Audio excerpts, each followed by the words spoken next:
नमस्कार, मैं आपके साथ खुशबू सिंह और आप देख रहे हैं युग चरण। तो चलिए शुरुआत करते हैं बुलेटिन की।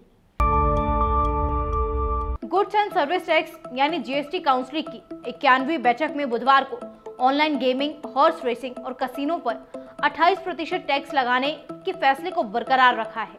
केंद्रीय वित्त मंत्री निर्मला सीतारमण ने मीटिंग के बाद इसके बारे में जानकारी दी। उन्होंने बताया कि इसके लिए जीएसटी अधिनियम में इस संसद सत्र में संशोधन किया जाएगा। यह अधिनियम 1 अक्टूबर से लागू हो सकता है। इसके साथ ही वित्त मंत्री ने कहा कि 28% जीएसटी लागू होने के 6 महीने बाद इसकी समीक्षा की जाएगी। वित्त मंत्री ने बताया कि गोवा और सिक्किम ऑनलाइन गेमिंग पर 28% टैक्स के प्रस्ताव पर दोबारा विचार चाहते थे। जीएसटी परिषद में तमिलनाडु के प्रतिनिधि ने आशंका व्यक्त की थी कि ऑनलाइन गेमिंग पर 28% टैक्स का क्या मतलब होगा, क्योंकि तमिलनाडु में इस तरह के सभी गेम बैन हैं। वहीं पश्चिम बंगाल, बिहार, छत्तीसगढ़, उत्तर प्रदेश, हिमाचल प्रदेश, महाराष्ट्र और गुजरात ने जल्दी से जल्दी 28% जीएसटी लगाने की मांग की है। टमाटर की कीमतों में महीने भर से जारी तेजी के बीच थोक व्यापारियों ने आने वाले दिनों में इस सब्जी का भाव 300 रुपए प्रति किलो तक पहुंच जाने की आशंका जताई है। थोक कारोबारियों ने आवक कम होने से टमाटर के थोक दाम बढ़ने की बात कही। उनका कहना है कि इसका खुदरा कीमतों में बढ़ोतरी के रूप में देखने को मिल सकता है। दिल्ली स्थित आजादपुर टमाटर एसोसिएशन के अध्यक्ष और कृषि उपज विपणन समिति के सदस्य अशोक कौशिक ने कहा, पिछले 3 दिनों में टमाटर की आवक कम हो गई क्योंकि भारी बारिश के कारण उत्पादक क्षेत्रों में फसल खराब हो गई। उन्होंने कहा कि थोक बाजार में टमाटर के भाव 160 रुपए प्रति किलो से बढ़कर 220 रुपए प्रति किलो हो गए हैं, जिसके कारण खुदरा कीमतें भी बढ़ सकती हैं। उन्होंने कहा कि सब्जियों के थोक विक्रेताओं को नुकसान का सामना करना पड़ सकता है, क्योंकि टमाटर, शिमला मिर्च और अन्य मौसमी सब्जियों की बिक्री में भारी गिरावट आई है।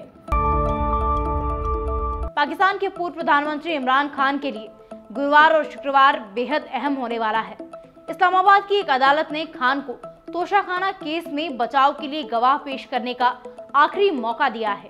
गुरुवार को खान गवाह पेश नहीं कर सके तो शुक्रवार को उन्हें सजा सुनाई जा सकती है। बुधवार को अदालत ने खान के वकील से पूछा, आपके गवाह अदालत में मौजूद क्यों नहीं है?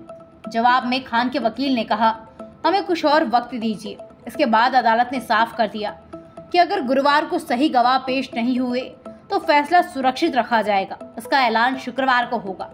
हाईकोर्ट ने इस निचली अदालत को 1 हफ्ते में केस की सुनवाई पूरा करने का ऑर्डर दिया था।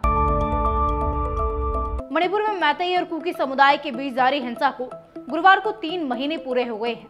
अब तक राज्य में 160 से ज्यादा लोग मारे जा चुके हैं।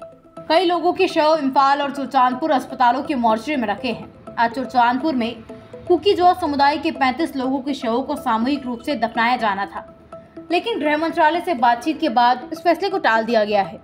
कुकी जॉ समुदाय के संगठन इंडिजीनस ट्राइबल लीजन फॉर्म के मुताबिक चुरचांदपुर जिले के लमका शहर के तुईबोंग शांति मैदान में शवों को दफनाने का कार्यक्रम होना था। मणिपुर हाईकोर्ट ने इस जगह पर यथास्थिति बनाए रखने का आदेश दिया है।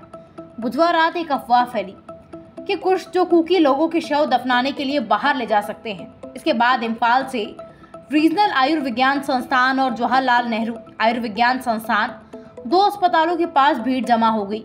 हालांकि पुलिस भीड़ को शांत करने में कामयाब रही। रात 10 बजे तक कोई घटना नहीं हुई। इम्फाल के इन दोनों अस्पतालों की मोर्चरी में ही इम्फाल घाटी में जातीय संघर्ष में मारे गए लोगों के कई शव रखे हुए हैं। किसी भी हिंसा को रोकने के लिए यहां Assam rifles, rapid action force, केंद्रीय रिजर्व पुलिस बल और सेना की अतिरिक्त टुकड़ियां तैनात की गई हैं।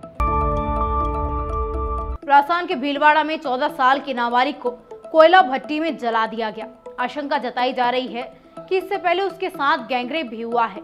मामला जिले के कोटरी थाना क्षेत्र के एक गांव में बुधवार रात 10 बजे का है। इस मामले में 3 आरोपियों को हिरासत में ले लिया गया है। नाबालिग के बड़े भाई ने बताया कि बुधवार सुबह 8 बजे उसकी छोटी बहन बकरियां लेकर घर से निकली थी। शाम को करीब 3 बजे बकरियां घर लौट आई, लेकिन बहन नहीं आई। उसके बाद परिवार के लोगों ने उसे ढूंढना शुरू कर दिया। गांव में सभी रिश्तेदारों के घर और खेत पर ढूंढा, लेकिन वह नहीं मिली। रात करीब 8 बजे परिवार के लोगों व ग्रामीणों ने नाबालिग को फिर से ढूंढना शुरू किया। इसी दौरान करीब 10 बजे गांव के बाहर कालबेलियों के डेरे में कोयले बनाने की एक भट्टी जल रही थी। बारिश के समय भट्टी नहीं जलाई जाती थी। शक होने के बाद भट्टी के पास जाकर देखा तो वहां लापता बहन के जूते मिले। साथ ही आग में बहन का पहना हुआ चांदी का कड़ा और हड्डी के टुकड़े भी मिले। ग्रामीणों ने रात में ही कुछ कालबेलिया लोगों को पकड़ लिया था। इन्हें पुलिस थाने ले आई थी और इस मामले की जांच भी शुरू कर दी है। अगर आपको युग चैनल की न्यूज़ अच्छी लगे तो हमारे चैनल को सब्सक्राइब कीजिए और अधिक से अधिक शेयर कीजिए। और अगर आप अपनी राय हमारे साथ साझा करना चाहते हैं तो कमेंट बॉक्स में कर सकते हैं। तब तक के लिए यूं ही बने रहिए युग चैनल के साथ।